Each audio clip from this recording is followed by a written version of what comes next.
दिशा में हम उनको प्रेरित करते रहते हैं। और ऐसे ही अगर ऐसा कोई बड़ा प्रोग्राम हमारे फलोदी में हो तो बहुत ही अच्छा रहेगा, क्योंकि यहाँ पे जो समस्याएं आती है, आज से 3-4 साल पहले मैं अमेरिका के न्यूयॉर्क में थी। वहाँ पे राज्य सरकार ने मुझे सम्मानित किया और एमएसएमई से जुड़े हमारे बिजनेस ग्रुप्स के साथ में मेरी वार्ता थी।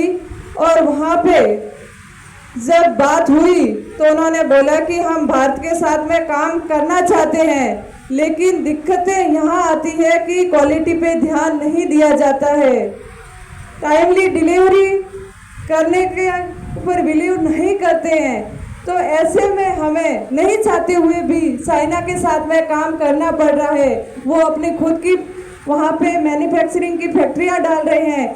तो ऐसी स्थिति में हमें यहाँ पे किस तरीके से हमारे यहाँ के ग्रुप्स को और मजबूत बनाना है, उनको क्वालिटी के साथ में वो अपने प्रोडक्ट्स को कैसे विश्व स्तर पर लेके जा सके, ऐसा कार्य करना है। वो आप लोग सभी जो आज इस प्रोग्राम में पधारे हैं, आप और हम मिलके कर सकते हैं, क्योंकि फलोदी में अपार संभावना है, चाहे वो कृषि हो या गैर कृषि के क्षेत्र में। जिस तरीके से अभी पिक्चर के माध्यम से अपन सभी के सामने रखा गया, इस तरीके से अपन बहुत कुछ कार्य कर सकते हैं। ग्रामीण क्षेत्रों की महिलाओं के साथ में कार्य करने के लिए हम लंबे समय से सोच रहे थे, लेकिन आज इस तरीके से जिला प्रशासन ने यहाँ पे बुला के हमें 2 कदम और आगे बढ़ने का मौका दिया, प्रेरित किया। इसके लिए मैं बहुत बहुत धन्यवाद करती हूँ जिला प्रशासन का।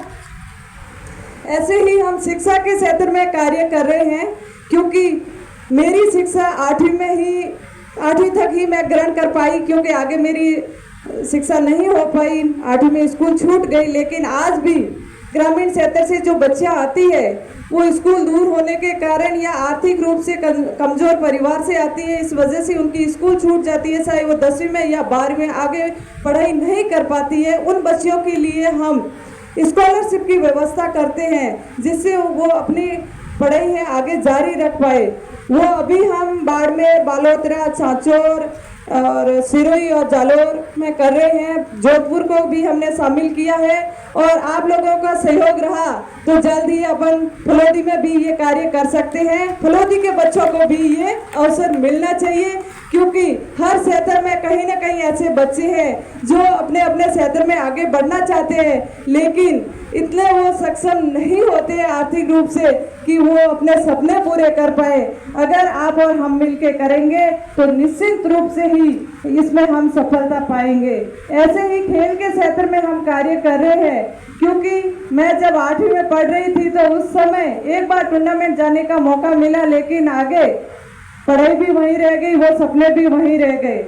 और जब मैं ट्राइफेड की गुडविल एम्बेसडर थी और मैरी कॉम वहाँ पे ब्रांड एम्बेसडर थी, मैरी कॉम के बारे में जब मुझे पता चला कि ये 3 बच्चों की माँ होने के बावजूद भारत के लिए इतने गोल्ड मेडल लेके आई है बॉक्सिंग में, तो हमारे राजस्थान के बच्चों में कितना टैलेंट है, लेकिन ऐसे संसाधन नहीं है जहाँ से वो तैयारी करके आगे बढ़ सके।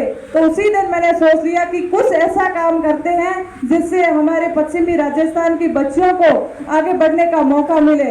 तो उस पर मंथन किया 2 साल, और उसके बाद में ये निर्णय लिया कि हम यहाँ पे एक ऐसा स्पोर्ट्स कॉम्प्लेक्स बनाए जो इंडोर रहेगा और हर समय यहाँ से बच्चियाँ तैयारी कर पाएगी, क्योंकि यहाँ पे स्कूल जाने की तो इजाजत मिलती है, लेकिन खेलने के लिए वो घर जाके वापस खेलने के लिए आए, ऐसी इजाजत उनको नहीं मिलती है। तो ऐसी स्थिति में अगर इंडोर स्टेडियम रहेगा तो चाहे गर्मी हो, धूप हो, बारिश हो, हर मौसम में वो तैयारी कर पाएगी। और ये स्टेडियम हम गवर्नमेंट की सीनियर सेकेंडरी स्कूल को बना के दे रहे हैं, लगभग 15 करोड़ की लागत से बन के तैयार हो गया है। तो ऐसा ही कार्य अगर फलोदी में हो तो फलोदी के बच्चों को भी अवसर मिलेगा। आप और हम सब मिलके ये कार्य कर सकते हैं। प्रोग्राम के बाद में आप सभी से मैं मुलाकात करूंगी, और भी यहाँ पे कई सारी संभावना है, उसके माध्यम से हम आगे बढ़ सकते हैं।